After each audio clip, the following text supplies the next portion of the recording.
Welcome to my first detailed book review. Today we're going to go over this book here, Transforms in Signals and Systems by Peter Kraniauskas. Now, I found this book way back in 1993 in a bookshop in Edinburgh called James Thin. At that time I was between the second and third year of my degree in electrical and electronic engineering at Edinburgh University. I knew the instant I picked this book up and I looked at the graphical representations that it was just the book that I needed at that point in time, and I worked through this book from cover to cover. So let's have a look at the first 3 chapters of Transforms in Signals and Systems. So let's just crack on with this just now and we'll see how far we get with it. Now, I'm not going to go into all the details in the mathematics, but I will go through each chapter. Now, the main point about this book is the graphical representation of the transforms that we use within signals and systems and other mathematics. So we're talking about the Fourier series, the Fourier transform, the discrete Fourier transform, the Laplace transform, the Z transform. So transforms of that nature. Now, first of all, I'll let you have a look and see the contents. So you can always pause the video and have a look at this. So we're going through the basics of the signals and systems. And then part 1 is the continuous time systems. So we can see the first part here, and then the second part, this part here covers the Fourier transform, chapter 3 covers the Laplace transform, and the chapter 4 covering system description, and then chapter 5 system solution. And then we're on to the second part, which is similar to the first part, but it's for discrete time systems. So we've got our discrete time systems section here, and we've got our Laplace transforms and Z transforms here. And then it goes on to system descriptions, system solution, and system synthesis. So again, you can pause this and have a look at each of these yourself and see if there's stuff in it you find interesting. Now, first of all, let's go through chapter 1. Now, chapter 1 is the basics of signals and systems and transforms that are used within them. So this is a typical sort of description he's going to have here. We're going to have aperiodic functions and periodic functions, and we're going to have aperiodic discrete and periodic discrete. Now, the first thing that sold this book to me was this page here. I opened this book up in 1992 in a bookshop in Edinburgh called James Thin. Now, I was interested in convolution at that time, and this was the typical description of convolution that you'll get at college or university throughout the world. Now, he has taken this and he's generated a 3-dimensional view of convolution. And it's really excellent because it now gives you a good grounding on the idea of introducing a dummy variable for time. So now we've got a time axis along here, and we've got tau, which again is a time axis, but it's a dummy variable. And we can see here, we're going to take this function here, shift it over the top of this function, and you can see that it's shifting both in the tau axis, but it's also shifting in the time axis, and we're integrating along this tau axis in order to give us the convolved function. So that's what really sold it to me. When I seen that, I had a eureka moment, and I thought, yeah, I understand convolution now. So you can see here, we're looking at the impulse function, and we're looking at a rotating phasor generating a sine and a cosine. We're also looking at the Fourier series here, so you can see that we've got a continuous time signal, but over here in the frequency axis we have discrete frequencies. So we can see we've got a DC term here, we can see we've got a rotating phasor which generates this sine function, and we've got a rotating phasor which generates this sinusoidal function, which is of a different amplitude, and then we're summing in this direction in order to get the final function of time. And this again is the typical sort of setup that he goes through in the whole book. We have the time axis here, we have a frequency axis here, and we have a time and frequency. So we've got an omega and a t axis, which in effect is a surface that maps through from the frequency domain to the time domain, or equivalently from the time domain to the frequency domain. So this is the route we take through the rest of the course, or the rest of the book. Now we also work through the inverse transform here. Again, all the mathematics is done. We're looking at the complex exponential. Again, we can look at the rotating phasor, but we can get the time axis to shift along, therefore generating a corkscrew. We can take a image of this in this direction, which gives us the cosine function, or from the top looking down we can get the sine function. It then goes on to the complex exponential,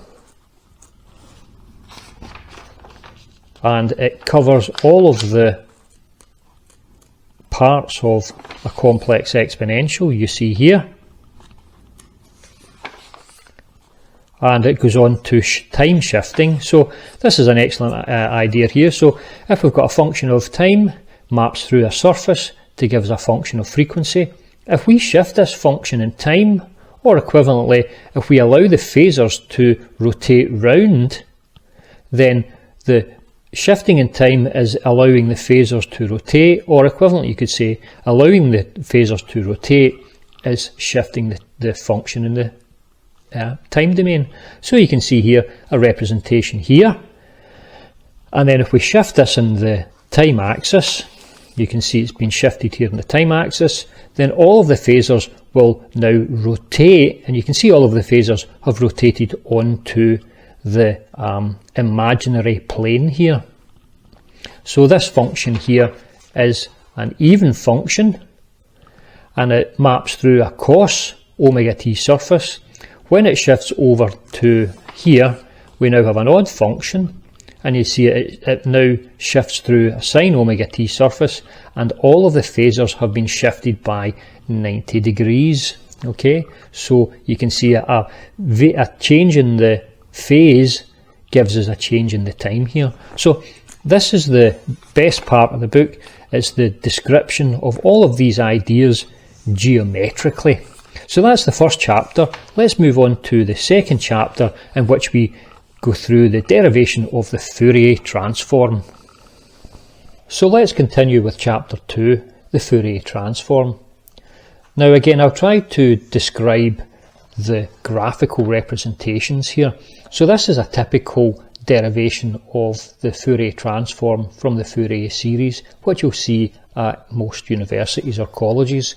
We take a function and we increase the period of the function. Now whenever we increase the period of the function in the time domain, we decrease it in the frequency domain, but we also decrease the amplitude within the frequency domain. So you can see here that this period here is increasing even more. So when we increase it even more, we decrease the amplitude, but we also decrease the period here. That is, we get a lot more little phasors here. Now, if we were to take that to the extreme, in case where the period tends off to infinity, then this whole thing would just tend towards zero. So we have to add in a scaling factor. So whenever we scale this back up, we're going to get the actual Fourier transform here.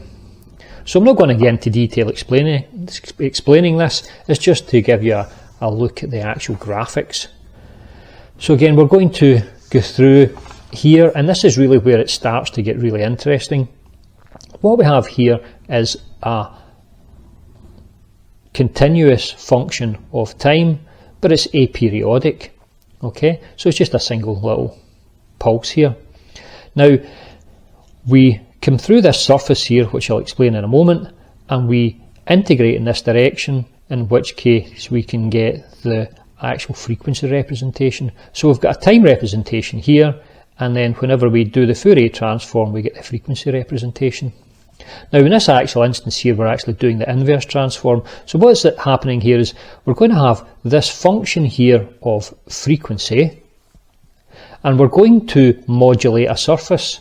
Now this is an even function, so the only surface we need to modulate is the cos omega t surface, which in fact is in the beginning of the book. So this is the cos omega t surface here. So we're going to modulate that surface. I mean, by modulating it we multiply it. So we take that surface and we multiply it by this function, and you can see it's basically the cosine, but it's been modulated here by this. So after it's been modulated we can then integrate in this direction and give us the frequency, the function of time. So we go from frequency through the surface to time, so that's the inverse transform. Now equivalently we could go the other direction, in which case this function here would modulate the surface, we would integrate in this direction, and then we would get the function of frequency. Now here's another example here, the forward transform of a real even function. So in this case, what's the forward transform? We're going from the time domain through the surface to the frequency domain, and you can see that we've modulated this surface. So you can see it's been cut off at this point and cut off at this point. So that's the cut off here, and we then integrate in this direction, and you can see here we're going to get this function here. So this real even function of time will give us a real even function of frequency. Now there's another thing here about the duality of the transforms, and we can see actually from these two here, if we take this function here and we transform it, we'll get this function of frequency. Now if we take this function of frequency and we put it up here, and that's what's happened here, we've got that function of frequency, we put it up here, now we transform that and we get back to this function here. So you can see here, this is the duality of the Fourier transform.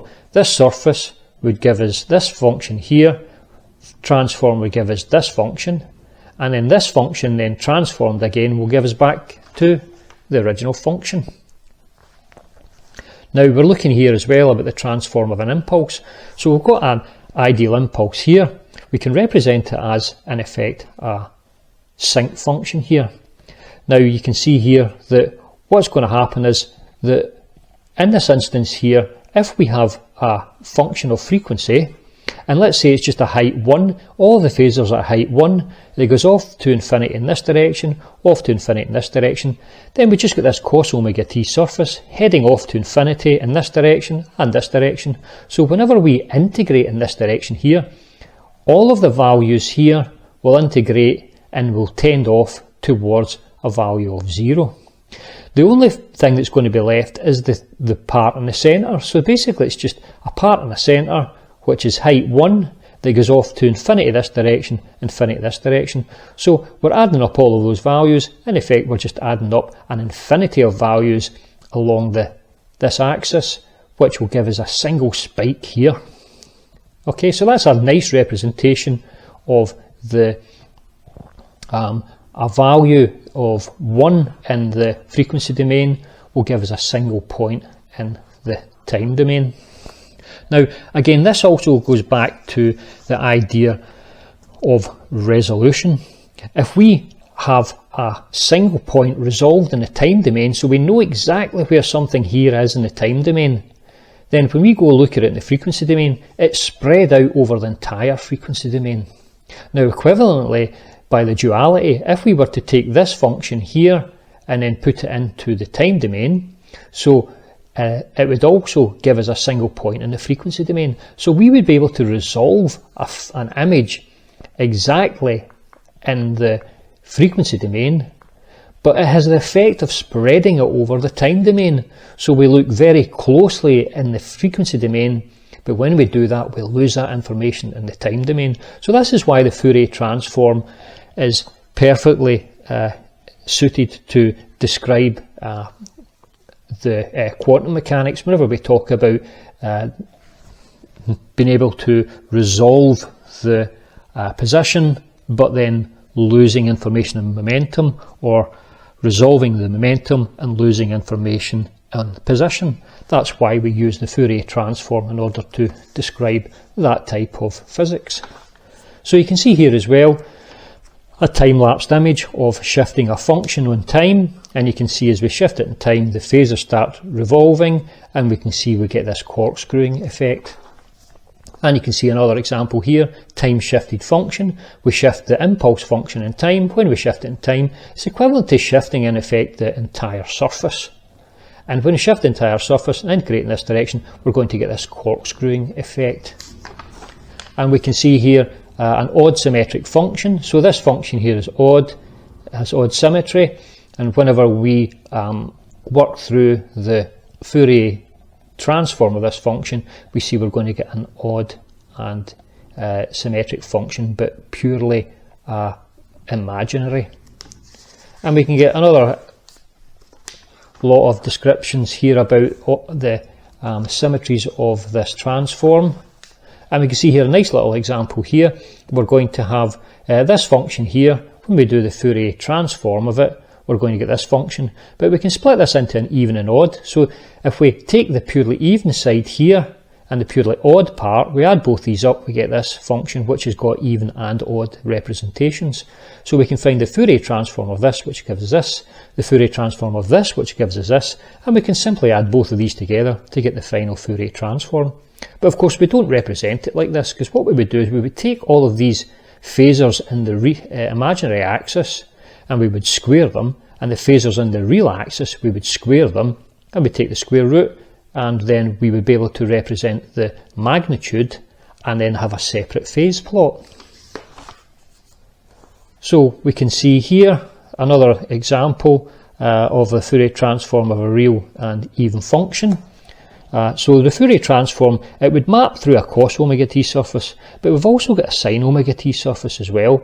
But because it's real and even, it means that whenever we map this sin omega t surface and we integrate in this direction, every value here will give us a value of 0, and it will give us a purely real and even function of frequency. So there's lots and lots of these. Here's another one, transform of a real odd function, in which case whenever we integrate across the cos omega t surface, we'll get absolutely nothing, but we will get a purely imaginary term when we integrate across the sin omega t surface. And here's a real even and real odd function. And the real even and odd function, we're going to get an actual value which is real here through this surface, and we'll get a value which is purely imaginary through this surface. And again, we can add both of these together, but we don't represent it like that. We represent it as a magnitude and a phase.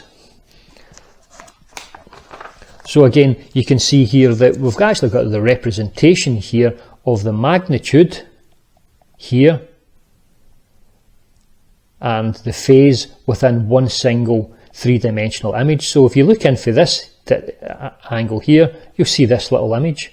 But as in effect, it's the omega axis and all of the phasors rotating. And what we do is we take the phasors and we shift them all up to one axis, and that becomes the magnitude. And then we got the phase here, and we can represent the corkscrewing effect here with this phase diagram. Okay. And we have a transform of a general complex function here, and it moves on to linearity, the time and frequency scaling, and again it's represented graphically, and there's a time and frequency shifting. There's a transform duality, which I mentioned earlier. So if we've got an impulse in the time domain, it spreads all the values in the frequency domain. Equivalently, if we've got an impulse in the frequency domain, it spreads the values in the time domain. And this is the duality between the transforms. And it's this duality and this spreading, as I said, that makes the Fourier transform useful whenever we talk about quantum mechanics.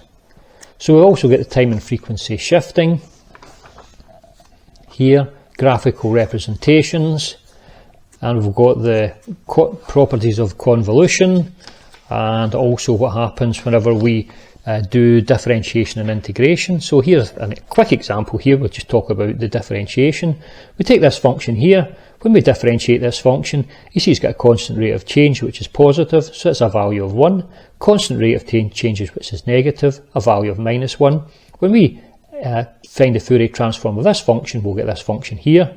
When we find the Fourier transform of this function, we get this function here. But in order to go from here to here, it's equivalent to multiplying it by a value of j omega. So here is the multiplication by omega. So we multiply in effect the values here along this axis by omega itself. We'll get this function here. And then if we multiply it by j, it's equivalent to shifting it by 90 degrees onto the purely imaginary axis. So we can see that we get a multiplying by j omega is equivalent to the differentiation.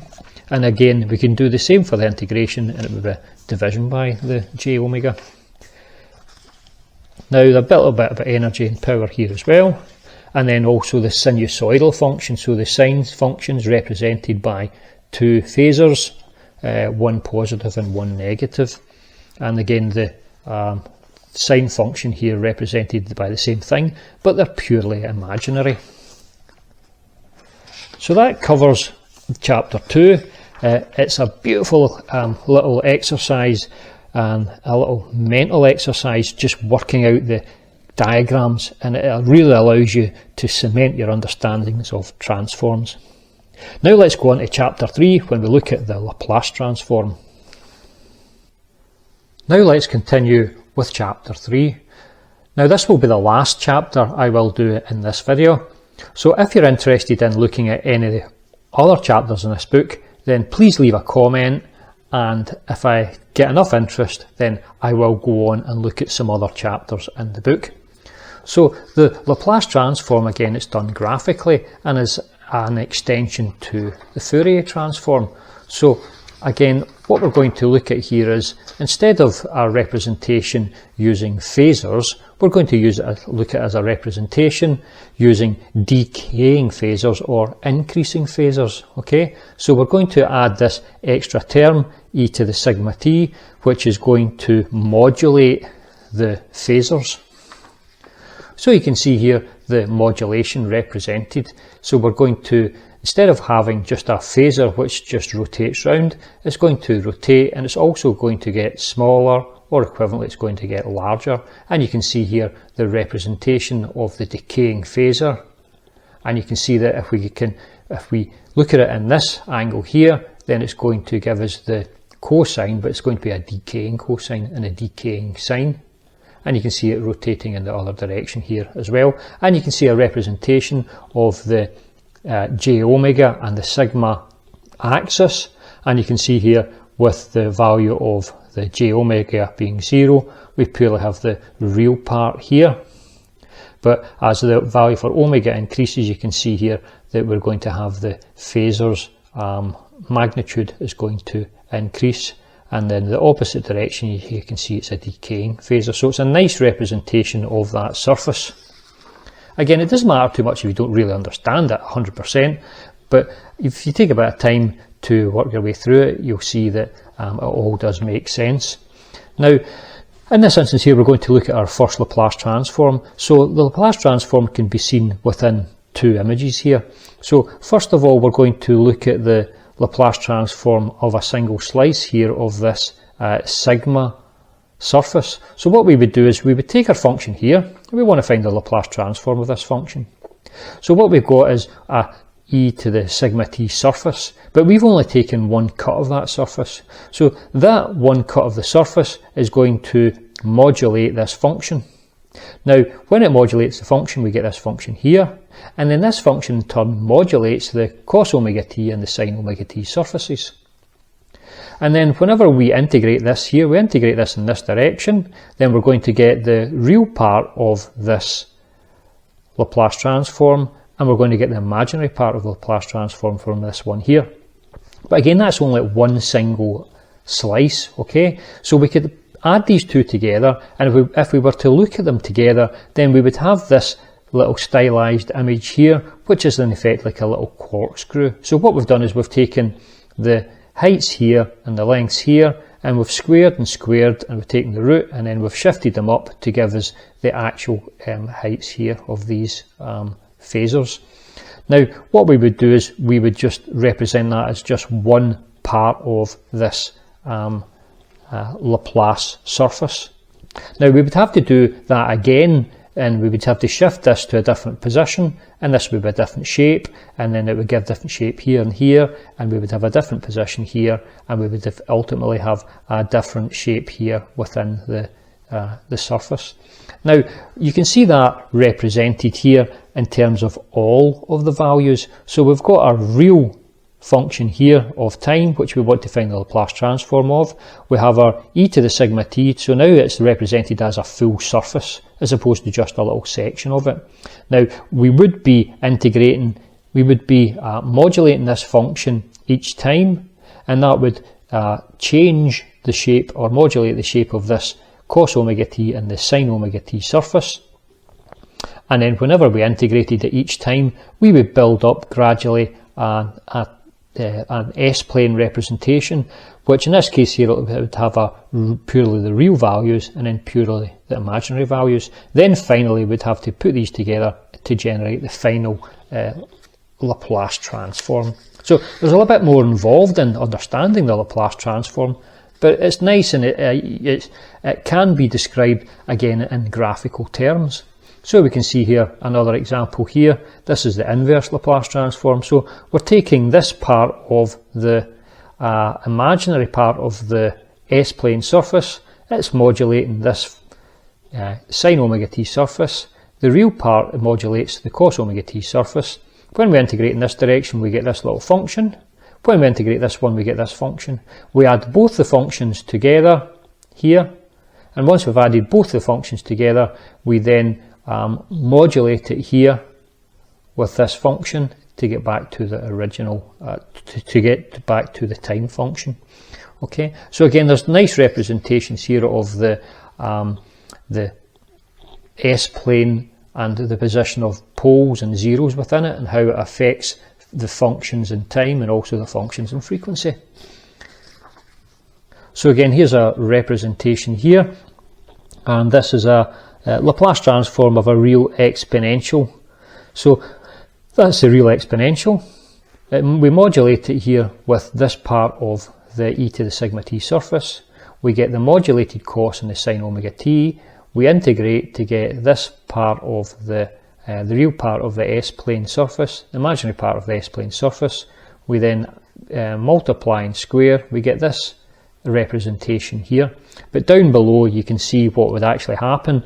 So we'd have our function here, and then we would have our e to the minus sigma t axis or surface, and this would modulate this and this, and we would modulate it all multiple times, an infinite number of times, all the way along, and that would generate little lines here.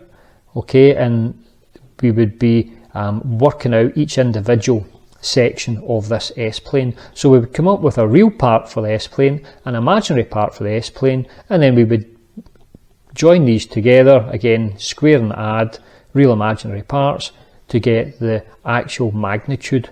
So this is a magnitude of the S-plane, okay, and this is in effect our Laplace transform, and this is where we see the idea of a pole here and the idea of a zero.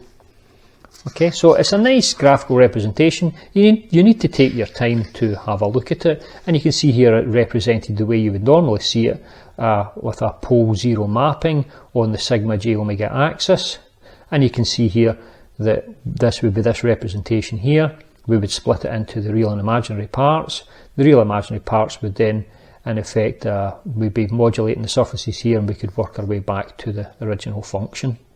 Okay, or equivalent, we can work this direction here and work our way back. So it's really just like the Fourier transform, but we've added in this extra surface that modulates the signal.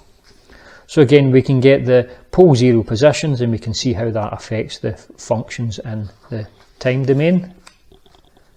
And we can look at the function symmetries here as well as for the Laplace transform, and we can look at time and frequency shifting in the Laplace transform, convolution, and also differentiation and integration.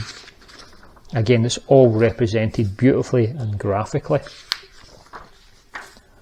So we also get the last little bit about bilateral, unilateral transforms, some of the properties, and also the initial value and final value theorems, and the integration of the lower interpretation of the lower value for integration. Okay, so again, there's the last part here about the symmetries of the Laplace transform, in the same way we went through the symmetries of the Fourier transform. So there's a vast amount of detail involved in this, and it takes a bit of time to read through and look at all of the images, but it's well worth your while having a look and understanding it. If you can understand it graphically, then it does give you a good lead into the whole of the subject. So that's the last chapter. If you're interested and you want me to do some more of this book, and you can see the book continues on, and it goes on to the discrete time systems. Okay, and it's just absolutely, it's gorgeous. It's absolutely gorgeous. And there is an image there that you want to retain and maintain in your brain if you're interested in any of this stuff.